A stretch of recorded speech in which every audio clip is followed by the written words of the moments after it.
Hey everyone, welcome to the Walk to Wealth podcast. If you're tuning in on YouTube or any of the podcast directories, make sure to follow so you never miss a beat. And I could keep on bringing amazing guests like the one I have on today. Without further ado, Brenden, for anyone that may not know you, tell us your elevator pitch. Who are you and what do you do? For sure, John. Such a pleasure to be here. Thanks for having me, man. So yeah, my name is Brenden Kumarasamy. I'm the founder of Master Talk. Master Talk is a YouTube channel and a coaching practice I started to help the world master the art of communication and public speaking. And how I got started was when I was in college. I went to business school, John, for accounting of all things. And I competed in case competitions. Think of it like professional sports for nerds. While other guys my age are kind of playing rugby, I wasn't one of those guys. I did presentations competitively. That's how I learned how to speak. And then as I got older, I was coaching a lot of the students and I accidentally got really good at this. So I started making videos for people. Yeah, definitely. And before you got into communication and the competition, tell us a little bit about your walk to wealth. What was your journey like as a kid? Was it something you always wanted to do and felt aligned to, or is it something that you kind of picked up along your journey and along your walk? For sure. I would say my walk to wealth really started with trying to get a job. And to be honest, from the ages of 12 to 22, money was all I cared about. And the reason is because I didn't have a lot of it. My parents were factory workers, but I never saw entrepreneurship as my way out. Because for most of us, and if we look at the stats, most people who make a lot of money actually have corporate jobs, right? Yeah. They're executives on Wall Street. They just don't have the freedom that entrepreneurship gives you, but they're definitely making money. So when I was 12, I actually made the decision to become an accountant because I looked at the salary ranges and I knew I'd be good at this job because I was good at math. So that was where I started. And then from the ages of 12 to 19, I just did really well in school just to get that job. But I still wasn't thinking like a business owner. I just wanted to get that job. But then when I started making money, I started losing fulfillment because I was doing well financially at IBM. I was a consultant there. But I was just like, what am I doing with my time? And I realized that Master Talk was not just something I was passionate about because I was just putting money into it just to help people for free. But I realized that coaching was actually a better opportunity vehicle, both financially and impact driven for my life, that I decided to flip the switch and took a big risk to start Master Talk. Yeah, definitely. And I've doing a little bit of digging into you. And so English wasn't your first language, right? But yet you're teaching other people, corporate executives, you're teaching a bunch of different people how to communicate. What was that like, learning in the English language and now coaching people on it, and it's not even your first language? For sure, John. So for context for people listening, so I grew up in a city called Montreal, and Montreal, you need to know how to speak French. And it's the language I didn't know. I knew a little bit of English because I went to daycare, but I never, to your point, never really studied in it until I was in college, university. So a lot of my anxiety came from speaking both languages, frankly. One, for the English, because I have a broken left arm. So I was really stressed out whenever I was speaking. And then the French really came from speaking a language I didn't know. So I was really stressed out about that.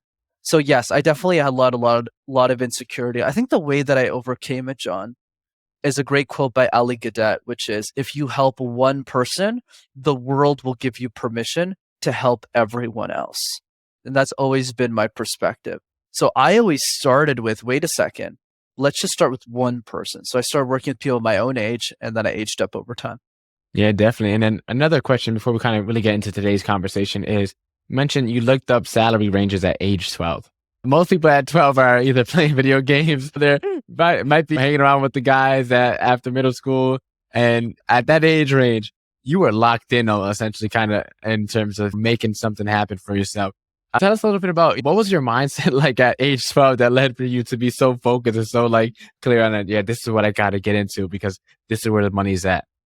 For sure. So, of course, you're right. That is a bizarre thing. And the reason isn't because I was super smart or anything. It was out of necessity, right? Like, I didn't come from a lot of money. There was a lot of financial pressure on all of us, me, my dad, my mom, and my little sister, because our annual income was so low. My dad lost his job. My mom was working minimum wage. So I matured up really quickly as a human being. That's why for me, entrepreneurship seemed like a loser's game, because there's no guaranteed outcome in entrepreneurship. So that's why I was so focused on being an accountant. This is what Gay Hendricks calls, John, your zone of excellence. So there's two types of zones, right? Well, there's four, but let's just simplify it to two. Your zone of excellence and your zone of genius. So your zone of genius is something you're really good at, that the world is willing to pay you for, and you're really excited about it. So what I'm doing now is my zone of genius, which is communication coaching, helping people with communication with YouTube and whatnot. That's really hard to find in one's life. So what I argue is you need to start your zone of excellence, which is what are you really, really good at, or what can you be really, really good at that people are willing to pay you money for? That's much easier to optimize. And then once you start making money, then you can transfer from your zone of excellence to genius. Yeah, that reminds me of a Japanese concept that I just so happen to be reading a lot about recently called Ikigai, right? And I'm not sure if you're familiar, but you're familiar with it, but it's what we love to do mixed with what the world needs, mixed with what we can be rewarded for, mixed with what we're actually good at. So it's like kind of incorporates both the zone of geniuses and the zone of excellence all into one thing together. But as you said, most people never get off the conveyor belt that's working to a traditional job, going to school, and then kicking the bucket somewhere after retirement, right? No, most people never get off that conveyor belt of life. And you've been able to fast track essentially finding your zone of genius. And I'm pretty sure pretty much your Ikigai, you're pretty much already living it out. And so I wanted to start this conversation by getting into communication, right? It's something that all of us do every single day. And to be frank, most of us suck at it, right? So when you're talking to people, whether it's your clients or whether you're just giving advice to people about communication, where do we start? What's the first step that we could take to actually become great communicators? For sure, John. So the way that I think about this is communications like juggling 18 balls at the same time. So one of those balls is body language, one of them storytellings, one of them is eye contact, and it can get really confusing really fast. So for me, the question has always been, what are the 3 easiest balls to juggle? Because if you can focus on those 3 balls, then it's a lot easier for you to knock out the other 15. So what does that mean in my context and how I coach it?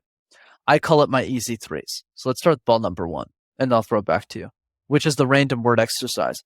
Pick a random word like lip balm, eyelash, cup, trophy case, computer screen, and create random presentations out of thin air. This serves 2 purposes. The first one is that it helps you deal with uncertainty. Life is filled with it, John. Small talk, having conversations. When you're doing the random word exercise, it prepares you for any scenario. That's one. The second reason is if you can make sense out of nonsense, you could make sense out of anything. So I recommend we practice this a few times a day. Yeah, definitely. And just reflecting back a little bit, back in high school, back in college, and even middle school, most of my friends were all comedians, right? They have jokes. And for me, I wasn't naturally funny. So like in middle school, when we used to get each other, right? I was always the one being fried in middle school because I just couldn't think of anything, right? I just didn't know what to say essentially. And before even hearing about the juggling balls, I got really good at improv, right? I used to do monologue back for my church while I was in elementary school, and a couple first place trophies, but then I left it, never really done anything ever since. But that's all scripted, right? I'm given a script. I just have to memorize it and recite it essentially. But then in middle school, after my boys just busted my chops so many times, it got to the point where it's like, well, I'm not going to let this keep on happening. And so I got really good at thinking off the top of my head and thinking quickly, I think I blame Call of Duty for that as well, just because it's so fast paced. But I got pretty good at it. And then even when I used to come back in high school and then bust their chops, now I could, off the top of my head, if they say something, I could twist that and spin it back on them into its own joke, essentially. And it's kind of a similar exercise in a way, just with busting each other's chops instead of actually being purposeful, kind of to make sense out of nonsense. From there, what would be ball number 2, right? For sure, John. Absolutely. I love that story as well. So ball number 2 is the question drill. We get asked questions all the time in our life, at school, at work, on a podcast, but most of us are reactive to those questions. We're not proactive. I'll tell you a story about that with me. A few years ago, when I started guesting on podcasts, I sucked. I remember some guy asked me the funniest question. He was like, "Hey, Brenden, where does the fear of communication come from?" And I looked at him and I was like, "I don't know, man. Los Angeles, New York. You tell me." Like, I don't know. So I was super reactive. I wasn't prepared. So what did I do instead, John? Every single day for 5 minutes, I would answer one question, just one, about the expertise that I have in communication. So day 1 was, how do you overcome the fear of communication? Day 2 was, how do you present in a second language? And I just did that every single day. But if you do that 5 minutes a day for a year, you'll have answered 365 questions about your industry. You'll be bulletproof. Yeah. And so let me ask you then, right? For a lot of my listeners, right, they're still trying to figure it out what it is that they actually even want to do, right? So if they don't have that guidance, that compass yet, they haven't found what it is, whether it's their zone of genius or excellence, how could you kind of use that when you haven't found that thing, that industry that you want to excel in? Absolutely. Great question, John. And we can talk about that too, how to find your passion. I'm happy to answer that as well. But the immediate answer is the question drill can be applied in any scenario because it helps us think on our feet. So for example, let's say we haven't figured out what we want to do in our life yet. So we might either have a corporate 9 to 5, right? Just a 9 to 5 job, or we might be in school. Is that fair to say? Right. Yeah, definitely. Right. So then in those two scenarios, how the question drill can still be applied, it's just not related to your ikigai just yet or your zone of genius, but it's the same principle. When you're in your school presentations, it's what are the questions that my teacher would ask me about my school project? And you write those questions down with your team and you guess them ahead of school. I actually did this in college. That's how I learned this technique that I now shared with my CEO clients. But that's what I did. And then what happened is I'd have slides in my appendix answering those questions. So whenever the teacher would go, hey, Brenden, what about this? I go, oh, perfect. Go to slide 59. And then I show them the slide. And he's like, whoa, yeah, this is crazy. And the other side, if you have a 9 to 5, let's say you got a meeting you're preparing for at work, even if you don't like the job, you still have to do well. Just write down questions. What is that manager going to ask me? And come up with the answers ahead of time. So you're perfect. Yeah, and that's an amazing answer. And it made me think of Russell Brunson. He has a thing called the perfect webinar, and he teaches people how to make a presentation, right, and sell through webinars. And at the very end, his very last slide is like a slide with a bunch of questions. And he talks about you have to do that presentation over and over and get feedback from people to see what questions are they interested in? What do they need help with? What are they looking for? And I talk about this in marketing a little bit as well. It's like when you're trying to figure out what you want to do, look for the questions that people are asking underneath other people's comments, right? Look for what people are asking, because that video, whether it's a short form video or reel or some long form video, if people are still asking questions because the person who made that video didn't fully answer it, right? They left something out, and answering those questions may help start bringing some traction to you because you have the answers now and you're prepared and you know what to come back with. And you kind of mentioned too, somewhere along within there, that during the presentation, you would memorize the slides and you'll know which slide to point to. In terms of presenting, right? Whether it's a college presentation or whether it's in front of a stage or whether it's on a one-on-one, what are some tips can you give there before we get back to the third juggling ball? For sure. I would say for one-on-one, there's one tip that stands out the most to me, John, which is make a list of questions you wished other people asked you about your life and just ask that to other people. So like if you ever met me in person, I'm not the weather guy. Like people don't come up to me and go, how's the weather? I was like, I don't care. It doesn't really matter. So what I do instead is I ask questions like, what's the biggest lesson you learned about yourself this year? What's your passion? What's your dream? What are you excited about building? What are you grateful for today? These are the questions that I like to ask. So those are the questions I ask other people. So I naturally attract the right person around me. So it's the same thing with all of us. If we want to get better at one-on-one conversations, we need to build that muscle like a gym. And not everyone's going to like me, and that's okay. Not everyone's going to like us. But what we want to do is we want to practice that questions, those muscles with the people in our inner circle. And then what I encourage people to do, John, is to implement a strategy called the value list. So the value list is where you write down a list of 5 people that are most generous in your network, that are the most generous. People who are always helping you, people are hustlers, people are getting things done. And ask those people for introductions to their friends and just keep practicing the muscle. Yeah, no, that's amazing. And that's something that could easily be applicable to pretty much anyone. I wanted to ask you in that same note, though, you gave some advice to one-on-one, right? What would be different on a one-to-many approach? Right. So I would say one-to-many, how that would look like. More for speaking, right? Yeah, for speaking.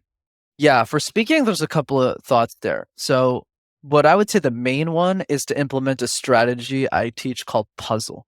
So communication's like a jigsaw puzzle, right? So there's like pieces of puzzles you kind of put together as a kid, those toys. So if we ask the question when we work on a puzzle, John, which pieces do we start with first? A lot of us often answer the edges, right? You find the edges of a puzzle, then you work your way into the middle. But a lot of us, we do the opposite when we practice for one-to-many or whenever we're practicing a presentation. We start the middle. We shove a bunch of content. We get to the presentation. We ramble throughout the whole thing. And then the last slide is just, yeah, so thanks. Not the right approach. Yeah. So instead, what we want to do is practice like puzzle. Edges first. Do the introduction 20 to 25 times. Just the intro. It only takes 30 minutes to do this, 45 minutes max. And you'll get really good at the intro. Then do the same thing with the close, the conclusion. What's a great movie with a terrible ending? I mean, last time I checked, terrible movie, right? So same thing with the close, then tackle them. Yeah, that's amazing advice. And so now that we kind of got some advice there, what is the third juggling ball that we could all start practicing and exercising so that we can work out our public speaking and our communication skills? For sure, John. So the third ball is video messages. It's so simple, nobody does it. Just make a list of people you really love in your life, like the value list of people you wrote down on those 5 people. And just send them a 20-second video message saying, hey, John, thinking about you. Thanks so much for the impact you're creating in the world. I really, really appreciate it. Hope you're having a wonderful day and wishing you and your family happy holidays. That's it. Simple. And it really makes people's day. Yeah, that's amazing. So now that we kind of got the juggling balls out of the way, right? We got some exercise we can use to practice and develop our communication. I want to ask you, where do most people lack in terms of communication from your experiences with your friends and your family and your clients as well? Where do you see is usually the biggest flaw or the biggest, weak point when it comes to communication? The biggest one by far, John, is consistency. So let me give you a quote from Alex Hormozi. You're very studied, so you probably already know the quote. So the quote is, it's not about doing the extraordinary thing, but rather the ordinary thing for an extraordinarily long period of time. That's how you win. So it's not about trying to find the amazing exercise, but it's about saying, are we booking 50 minutes on our calendar right now, as we're listening to this podcast, to do the random word exercise, to do the question drill, to send the video messages every day? Because most people, and I've not met a single person in my career, unless I forced them to as a client, to actually do this every day, which means you do the random word exercise 5 times in a day, that's cool. But if you do that for a year and you don't miss a single day, even if it's terrible, you'll have done it 1,800 times minimum, which is crazy because nobody in your industry is willing to do that. Same thing with the question drill. It's not that the question drill is special, but what's special is doing one a day for a year, or you do it thousands of times like me. You'd eventually have an answer for everything. Same thing with video messages. Yeah, video messages are cool. Most people who are listening to this won't do them, but the person who sends 100 will definitely win. Yeah, and so there's another quote too that Patrick Bet-David, he was talking about on one of his podcasts, or I think he was a guest on somebody else's podcast, but he was talking about pretty much if you stick with any industry for 20 years and you focus solely and you try to improve every day, there's like almost 0% chance that you will fail. Like correct. Numerically, it's almost impossible to fail unless you're intentionally trying to fail. If your sole focus is in one industry and to get better and you're constantly improving yourself, right? And it just takes that time over tension, as you were kind of saying. I wanted to talk about too with public speaking. It's like, or not even just public speaking, but communication. How do you track your progress? Because it's something that, as I said, we talk all the time, and then it only takes one argument or one car to swerve in the middle of the lane, and next year, all the communication skills that you practice and learn go right out the window, right? So how do you kind of track your progress, and how do you make sure that you don't kind of, not that it won't happen, but try to prevent as much as the fallbacks and the resets, I guess you could say, that from the progress that you were making? For sure, John. So there's 2 parts to that question. The first part is if you have the financial means, buy that accountability. Kind of like a personal trainer, right? Whether it's me or somebody else, have somebody force you to do that. But for those of you who can't afford a coach, here's what I would say. What you want to do is 2 things. Celebrate the progress and the outcome, which is every time you do it, find a mini way to celebrate it. And the best way to do that is to keep score. So I'll give you an example. Let's say you send 3 video messages a day, just keep a tally somewhere. And at the end of the week, you'll go, wow, I sent 21 videos this week. That's 21 more than most of my industry is willing to send. One bonus tip I'll give your audience, which might not apply to you because you might have a younger audience here, Yeah. is the best way to do this is to integrate this with your family if you have children or with nieces and nephews. Let me give a few examples because a lot of my clients are a little bit older, but I'll just use them as an example. Is whenever they're picking up their kids to and from school, John, I just tell them to turn off the music and to do the random word exercise with their kids. That's one way to do that. If you're more on the younger side, you could still do this with your friends. You could still do this at a Toastmasters group, which is very inexpensive. It's like $100 a year. And then another way to do this as well is to do it with nieces and nephews who are like 5 to 7 years old or any age, really. That's a fun way to stay accountable as well. Amazing. And so you mentioned Toastmasters, right? And public speaking is something that people now fear more than death itself, right? How do we kind of get over that fear to even start practicing this and trying to improve in this? Because it's something that could really paralyze you. And if people are more scared to die than they are to speak in front of some other people, it's something that's pretty hard to get over. I know we've been doing it. You've been doing it a lot longer than I have. And I just happen to not care about what other people think. So it's like speaking in front of people tends to be naturally a little bit easier for me just because I'm one of those people that doesn't really care as much. But generally speaking, for the majority of the population, most people have a little bit of hesitation, or whether it might be fear or anxiety or whatever it may be. How do we kind of start breaking that down so that we could start sharing our message and finding our voice? For sure, John. Great question. Here's the way I think about it. Anxiety and fear will always be there. Always. Even for me. Like, let's say you're having lunch and Elon Musk calls me and he goes, "Hey, I really like what you did with John's podcast. Love your YouTube channel. Can you coach me? I'll pay you $1 million."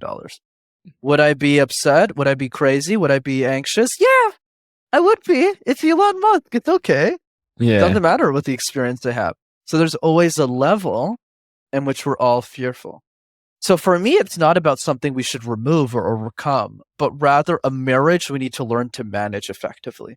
A relationship we need to learn to thrive with. Okay, it's a dance.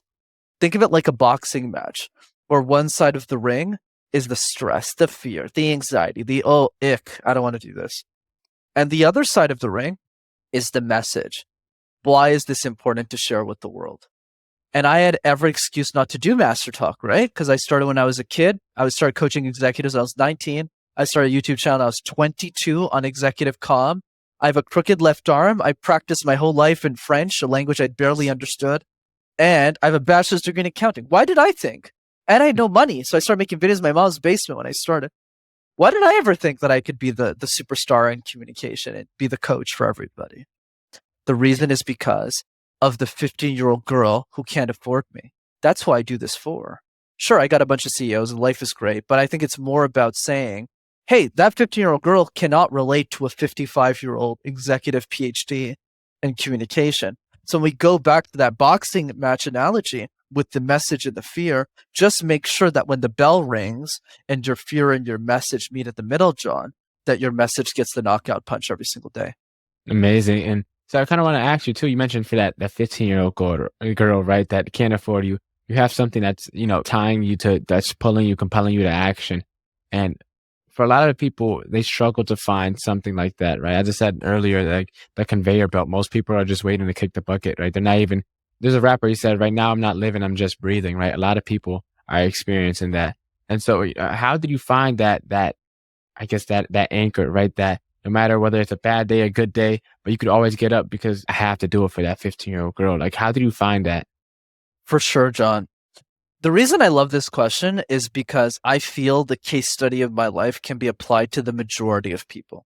Because I think the challenge I've seen with a lot of people in personal development is you hear them talk about their passions and you're just like, great, but what if I don't have one? What if I don't know what it is? Mm-hmm. And I'm a great example of this. I only found mine like probably 4 years ago, which is still early in my life. Mm-hmm. But there's a couple of things I want to point out here. Most people listening to this podcast, and this is my call out because nobody does this in the industry, so I'll be the first one. Mm-hmm. Most of us listening to this do not make our purpose our priority. Let me repeat that again. Most of us listening to this do not make our purpose our priority. Let me explain what I mean here. So for me, even when I got that corporate job, I literally told myself flat out, even if I never find my passion, at least I'd make a lot of money as an executive and I can donate to charity water and help Scott Harrison solve the water crisis. That's how much I cared about creating an impact in the world, even if I didn't know my purpose. So literally when I was working a great job, I would save 80, 90% of my income, live in my mother's basement for years to save up that money so that one day, if I ever had the idea, it would pop. Whereas a lot of us listening to this, we're not doing that, right? Even if we don't know our purpose, we're spending that money on unnecessary things. We're not creating opportunities for us to do that. That's one piece of the equation. There's three pieces. The second piece to the equation is realizing that the quality of your life, as Tony Robbins says best, is solely determined by the quality of the questions that you ask yourself about life. And for me, I think the translation became, I dare everyone listening to this to ask themselves a hard question every day. Because if you did that for 30 days, you'll never be the same human being ever again. So I'll give you three that I call 80-20 questions, kind of like the 80-20 principle, but for clarity in life. So I'm giving you the whole set. So the first question is, if you had all the money in the world, how would you spend your time? So that's question one. Question two is, if you could only accomplish three things in your life, and only three, and nothing else, what would you want to accomplish and why? And the third question that I got from Devon Bandison is, what's a goal or a dream that you secretly gave up on and never told anyone about? So these questions lead to clarity. And I'm the result of someone who's asked themselves thousands and thousands of questions. That's why I have so much clarity. And then the last piece is just prioritize decisions over passions. I made a decision to be an accountant. That's what led me to business school, and I accidentally stumbled upon Master Talk. Yeah, no, that's some very, very sound advice. And you mentioned in there too, right? The quality of our life is determined by the quality of questions that we ask ourselves. Then my question back to you then is, you don't know what you don't know, right? And if you don't know what you don't know, how do you know what questions to ask, right? So what kind of advice do you give there? Because a lot of times, especially when you're trying to navigate the world and trying to figure it out, especially when you're coming from humble or scarce beginning, it's like the model, that figure of success was never here, like in front of you, right? It's always arm's reach. You can pull up a YouTube video, you could watch Tony Robbins video, but growing up, you never had that person in your life to model what success looks like, what abundance looks like, right? And so it's like a lot of the times, like most people don't know about these opportunities and don't ever really grow because they don't realize what's actually out there. So any thoughts or advice around that? Absolutely. Let's start the first one. Everyone has you, John. Everyone listening. So for me, the you of me was Lewis Howes. So when I was 20, I never met Lewis, never knew who he was, right? The host of the School of Greatness podcast. And I just kept listening to him, right? And I didn't know any of the guests, never met any of them. And I would just listen to all of the episodes. So this is what Seth Godin calls a hero versus a mentor. So a mentor is someone that you have access to, and I'm lucky now I can just buy the mentors that I want, or I can just have conversations with them. But a hero is someone you never talk to, but you get advice from. So like for me, it was Scott Harrison, Lewis, Gary Vee, right? I would just listen to these people all the time. The other piece that I would say is, don't really focus on the big overarching vision of your life. Because when I was 12, 13, 15, I wasn't thinking about being a master talker or any of that stuff. I was just thinking about making ends meet. And I think for most of us listening to this podcast, almost all of them, the answer is getting a great job for most of us. Because most people fail in entrepreneurship, right? The only reason I didn't fail is because I practiced, I prepped a lot. I knew I could do well in business, and I did the transition out really smoothly. But I think for most of us, like I did when I was 12, this is a framework that anyone can copy paste, is I made a list of all the careers on Wikipedia. And then I started saying no to careers I knew for sure I didn't want to do. So for example, let's say I asked you this question, John. Do you want to be a pastor? I could, but I would say no. But I am a man of God, but I would say no. Totally fine. Totally fine. Do you want to be a mechanic? Nah, not at all. Okay, awesome. Do you want to be, I don't know, a dentist? No. So there's nothing wrong with these careers, right? All three of these careers are totally viable. So what I did, because I didn't know how to make decisions either when I was younger, John. So I took a list of all of these careers and I just say no to everything. I don't want to be a pastor. I don't want to be a dentist. And then the list just got smaller and smaller and smaller. And then I just fell on accountant. I was like, oh, I can do this job. Like it's math related. It pays well. And that's how I made the decision. I didn't know a single accountant. I didn't know what accounting was until I was 19, which is hilarious. And I didn't come from a wealthy family. So I thought anyone can do that. So I encourage people to.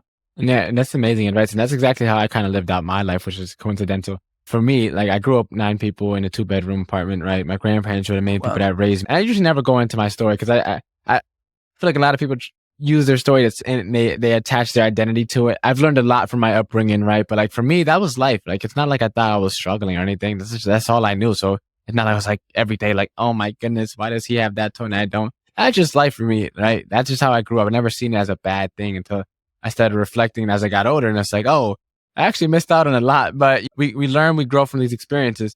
And like for me though, me and my mom never had a good relationship. My father was pretty much absent in my life until a couple years ago. We started reconnecting, and I never really had a mentor. I remember in high school, right? I would always write down when they asked the questions. They would sometimes ask it on like some of the tests in the papers, like, "Oh, who's your mentor?" And I would put down my grandma. But in all reality, I didn't actually have a mentor. So what I did was essentially exactly what you just talked about now. I took as the good things and the good attributes from the people that I've seen and got to cross paths with in my life, and I left out all the bad things. And I kind of just became like a melting pot with all these different perspectives, and it helped me to really become open-minded. Because as I was progressing in my journey, I always knew I had a very, very clear idea what it is that I didn't want to do. And that helped me navigate, because once it was finally time to make a decision, I was able to make decisions pretty quickly, because I spent my whole life just canceling out everything that I know. It's like, hey, even on tests or multiple choice questions, I was like, I know that's not the answer. So cross that out, and it makes everything else so much easier. And so, Exactly. sorry, I was catching my breath, but it kind of reminds me too a little bit about what you said earlier. I wanted to spin back, right? You mentioned, what would you do, right, if you had all the money in the world? And I was talking to a guy playing pickup basketball, and I asked him the same question, essentially worded a little differently. What would you do if you won the Powerball? You got $1 billion, right? And he was kind of stuck. He was a year younger than me. And then I had asked him, what would you do if you got a call from the doctor the same day you won the Powerball? And he said you only have 5 years left, right? And he was super stuck then. And then I was like, hey, also too, the Powerball called in. They said you can't pass on any of the money, right? You can't gift it to anyone. You can't grant it to anyone. It's like, what do? You have everything you ever need, right? And then I added one more question, went one level deeper, and I was like, okay, the doctors actually gave you another call. It's not 5 years, right? It's one day. That's all. But if you give all your money away, you could live out the rest of your life, right? What would you do in that situation? And he was just absolutely stuck. And I kind of been doing it with myself. And as I said, I found out about Ikigai relatively recently. And it wasn't until doing some of these clarity exercises that I found what it is that I really want to do. And I've been able to find my voice. And all that backstory to ask you, when was it that you knew that you found your voice? I mean, first of all, thanks for sharing your personal story. That was really powerful. You're clearly a man of wisdom, John. How old are you? Am I allowed to ask? 21. Wow. Yeah. Very good, man. You'll go far. You'll definitely go far. Thank you, man. Thank you. Yeah, I love it, man. I'm not that much older than you, brother. I'm only 26. Yeah. So I would say for me, man, to your point, I think what you're really driving that I want your audience to get is that you're not special and I'm not special, in the sense that we all have the same set of questions. And you and me both don't know the answer either. The first time we looked at, if you had all the money in the world, how would you spend your time? I think the only thing that would change is, like, if they don't know the answer, don't give them more questions, John. That's the only thing. Yeah. Because now you're just confusing them even more, which is not helping them. But let's go back to that first question. It's just most people are stuck on that question. The number one answer I get from that question is travel. They go, I'd travel. And I go, okay, how long? They go, I don't know, maybe 3 years. And I go, after that, do you die? And they go, no. I was like, so what happens after? How do you spend your time? What time do you wake up? You don't have to wake up at 6 a.m. in the morning. You can wake up at 10, 11. You got $1 billion in your bank account. Do whatever you want. But it's not about knowing the perfect answer, but rather the effort to figuring out the answer. Because I think about these questions every single day, and I still don't have the answer. Like, you can ask me what my next 5 moves for Master Talk are, I'll be able to answer. But if you ask me what move 57 is, I have no freaking idea what move 57 is. But that's cool. Because vision is an iterative process that we're all working towards. So for me, what ended up happening to your question, how did I find my voice? So let's recap. From 12 to 19, my only focus was doing really well in academics, playing video games, and getting a job in accounting. That's it. So I studied really hard. I didn't think about being a YouTuber. I thought entrepreneurship was for losers. I was like, come on, what are you talking about? I'm not going to do this. And then I got to university at 19. And then I finally got there. I was like, okay, I'm 3 years away from getting my corporate job. I find out that if I want to work there, I need to do these things called case competitions. Like, what's the case competition? Can't I just Yeah. get in with good grades? And then they all looked at me and said, no, you got to do these competitions and compete. So I started networking. I started doing these competitions. And then I fell in love with communication accidentally.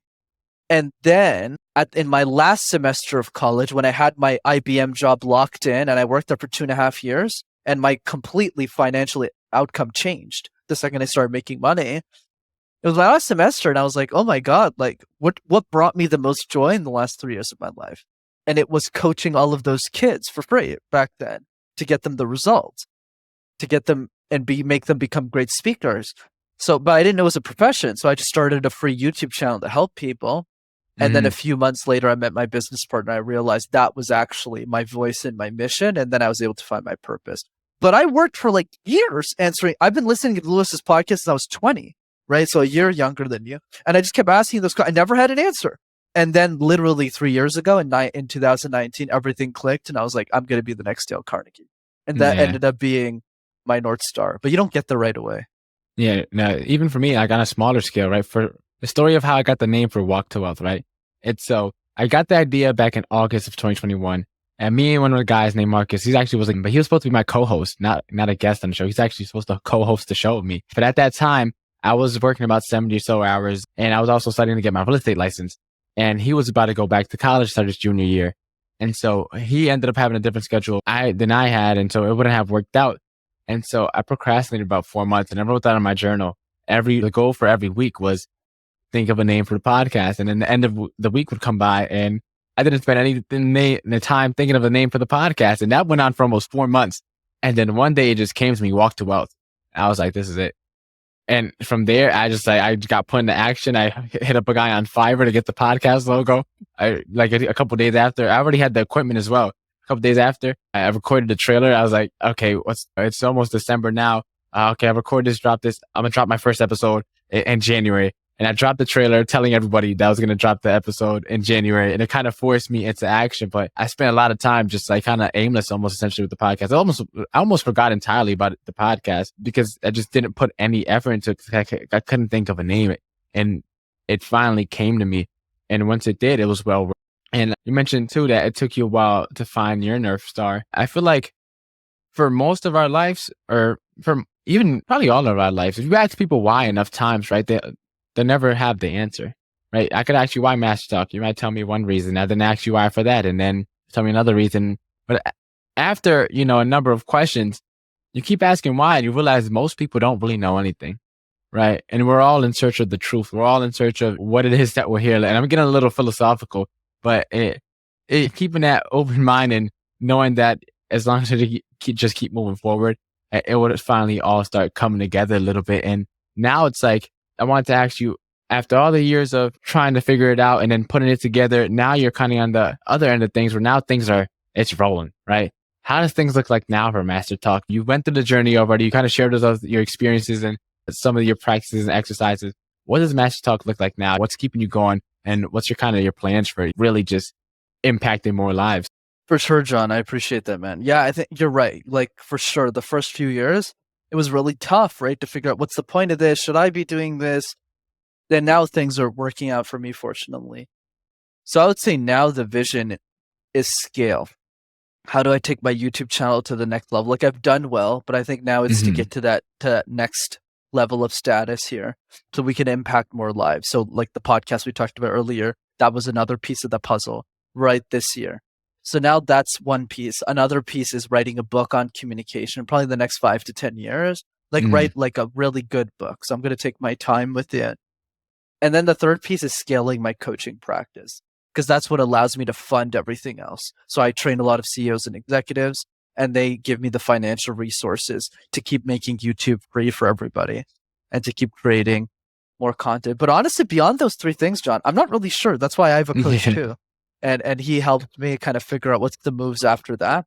Yeah. But I think I'm pretty comfortable doing those three things for the next 5 years. Then we'll see what happens after. Have you ever played chess at all growing up? I've heard of it, tried it. Not very good at it. I did Really? connect foreign checkers though. Just chess for me. So I played chess in elementary school in like fifth grade, and about like 4 weeks ago or so, from the time we're recording this, I got back into it and I suck. It's bad. I'm losing every game. You start off at like rank 800 or something like that. And I'm almost down to like 400 something now. I'm losing every game. But it's the getting into the act of thinking ahead and getting into the act of like thinking steps ahead and planning that out and being a little bit calculated. I think it's an exercise that would probably help a lot of people just in any. And I want to ask you as well, for those of people that want to turn their voice into something more than just a casual conversation, what advice would you give there so they can get started, kind of, if they want to pursue sort of a similar route, whether it's speaking and coaching or podcasting, or but just using their voice in general to kind of be the main core of what they got going on? I would say the advice is don't ask for permission. So I'll give you an example with me. Like, I had no business starting a YouTube channel in communication, but I felt I had legs because the people in my case competition program, those 50 people, were just like, yeah, I'd love to watch it. And like maybe 10 of them ended up watching me consistently. So I just made those videos for those 10 people. I think a lot of us judge ourselves too quickly, in the sense that they go, oh yeah, like you're going to be seen by 10,000 people. You're not going to be seen by 10,000 people. Let me tell you right now, it's really hard to get even my first 1,000 subscribers on YouTube. So that's not how this works. I see it more as, don't be afraid to fail. Present your work to just one person. There's a great quote by Ali Gadet on this. He says, if you help one person, the world will give you permission to help everyone else. And that's always been my mindset with Master Talk. My first keynote was in front of 2 people. And then they were like, this sucks. And I was like, I know. How do I make this better? And then they're like, do this differently. My first podcast sucked. My first 3 podcast appearances, John, I used my cell phone because I didn't know you were supposed to buy a headset. And they were my friends, so they just laughed it off and told their audience that, hey, they're obvious as 7 people maybe, that, hey, by the way, Brendan's audio sucks, but it's a good episode. You want to listen to it. Literally. So I didn't know what I was doing, but I was just getting feedback from those small pockets of people who kept saying, hey, that makes a lot of sense. I think you should keep doing this. And I would have really long dinner conversations with all of them. Like, we're talking 4 or 5 hours. And I would go like, what would you create on this channel if you were me? And then one of them looked at me and said, hey, I really struggled speaking in a second language. And I was like, huh. And I looked online and there wasn't a video on that. So I was like, oh, I should probably create one. And I just kept going through customer feedback, through audience feedback, to just become the person I am today. Yeah, that's definitely coming full circle, right? We talked earlier about answering the questions that people have in other people's comments. You were answering the questions of the people that you were directly talking to and filling that gap in the industry that people weren't filling. And that's kind of essentially kind of what I'm doing right now at this time. I've been reaching out because as I said, I'm in real estate as well. I had this SMMA that I was trying to get going, but it's like now that I want the podcast to grow, I've been reaching out to my boy Darren, who I played football with back in high school. And then we kind of reconnected. He also became a licensed agent as well, which is ironic. And he also listens to the podcast faithfully. Like, he's one of my biggest supporters, and big shout out to Darren. And I've been asking him for all my ideas recently back here. At this time, it's like, whenever something new pops up, I was like, yo, bro, this is a good idea. Would you find this valuable? Would this help you? Where are you at right now in life? What do you need to get to the next level? What podcast episode do you like? What's your favorite title? Like, I'm interrogating this guy. He has no problem with it because we just happen to be friends. But like, I'm questioning him like, hey, man, because I really want to grow this. And I forget where I heard this from, but it was like, one person represents 100. If your ideal avatar represents 100 other listeners. So Correct. If you get that one person down packed, at least 100 other people that are like him or similar to her or whoever it may be are going to show up, and then it'll start growing from there. 1,000%. I mean, I love what you're doing. And to be honest, even at the stage that I'm at in my business, in my career, I'm still doing that right now with you. Mm-hmm. 45 minutes of this conversation. Why am I investing 45 minutes now at this stage? Yeah. Because it shows you the importance of this. Or levels above both of us. Why is Gary Vee still saying yes to podcasts? He doesn't know to go to podcasts for the rest of his life. Unless they're like super, super big. But you see him on a lot of smaller shows too. Why? Because he wants to stay with the audience. Why does this person care? There's an obsession that you're starting to have, which is great, that I have and Gary Vee has in spades, around how do we really understand the person we're speaking to, so that we deliver something that really helps them at the end of the day. Yeah, and that same breath, right? Gary Vee, I think he mentioned like he was answering every single comment or DM, I think, on his own up until I think like 2014. I forget what year, but like he was already very big at that point, and he was still in every DM responding back personally and stuff. And so, Brenden, you dropped a lot of amazing pieces of advice. You gave us some exercise that we could use to get into communication. You gave us advice as to finding your why, finding your purpose, finding that thing that compels you to act. And you gave us a lot of great advice to really get over the fear, or not even get over the fear, but get in a dance, right? Get into marriage and making sure that that last knockout punch is our message and not the fear or anxiety, whatever limiting belief we have holding back. Where can we connect with you? Where can we find you at so that we can continue in our growth and continue becoming better communicators? For sure, man. Thanks for having me. This is great. So 2 ways to keep in touch. The first one is definitely the YouTube channel. Just go to Master Talk in one word. You'll have access to hundreds of free videos on how to speak. And the second way to keep in touch is I do a free communication workshop every 2 weeks over Zoom. That's live, that's interactive, and you get to see a lot of the tips being applied by me live in an actual presentation. And you get some coaching as well. So if you want to jump on that free call, go to rockstarcommunicator.com. Yeah, definitely. And by the time this actually drops, I have one in a couple weeks from now. I think it's next Thursday. So I can attach just from the YouTube video. That's definitely something worth signing up for. And so now, Brenden, it's time for the final four question. The way we finish every podcast interview. Question number one is, what is the most impactful lesson you've learned in life? I would say the most impactful one is be insane or be the same. If you want to be like everyone else, that's totally fine. But if you made it to the end of this interview, you're probably someone who wants to do something important with your life. So the advice is really simple. The people who do crazy things with their life are often crazy people. Don't you find it odd, John, that I started a YouTube channel on executive communication tips in my mother's basement, no money in my pocket? Then I went on to coach executives for money. Yet I still live in my mother's basement. I'm in the top 1% of listeners on Spotify for Justin Bieber. I own a nice car, but I'm too scared to drive it, so my sister does. And I go clubbing with my family twice a year.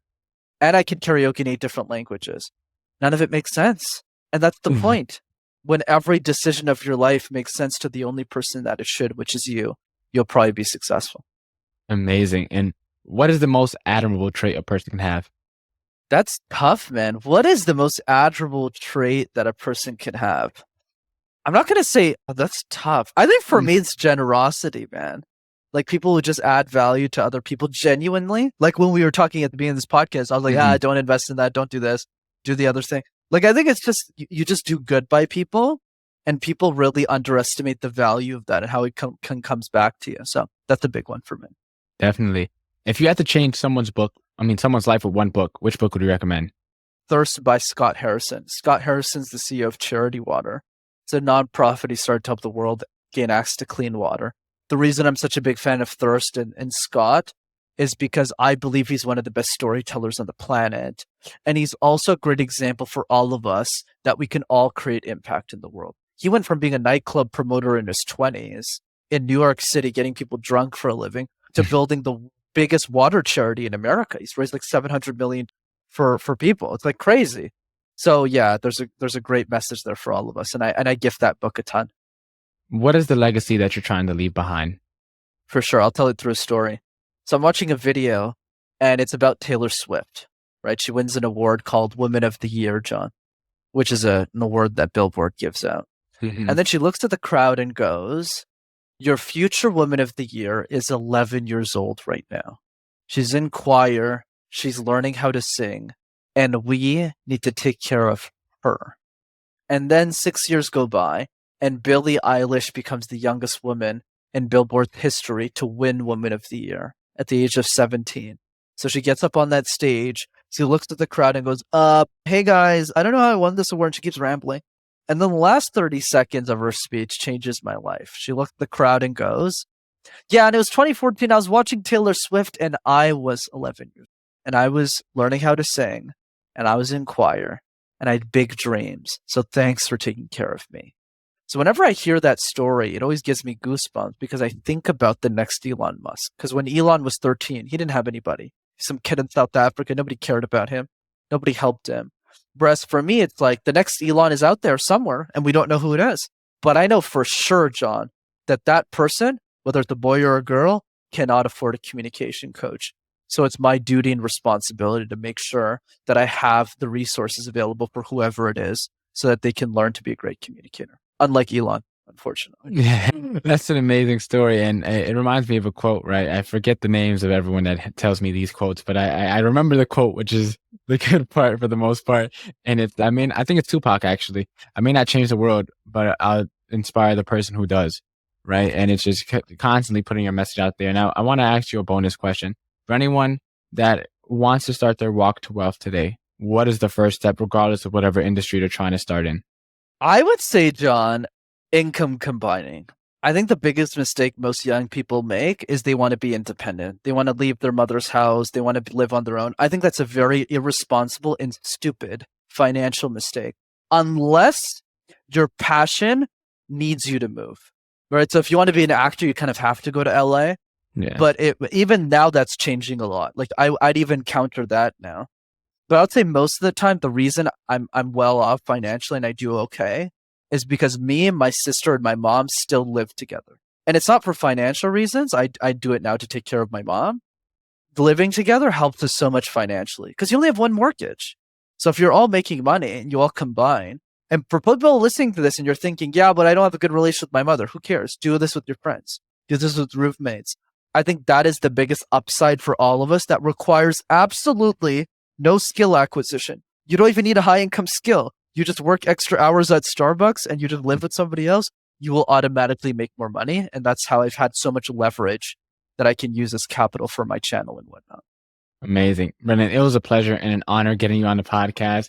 I'm super excited to see where things take you and where you end up going. You're making big moves and I'm excited to see it. So again, thanks again for coming on this podcast and just dropping so many gems. You got a bright future, John. Thanks so much, man. Pleasure's mine.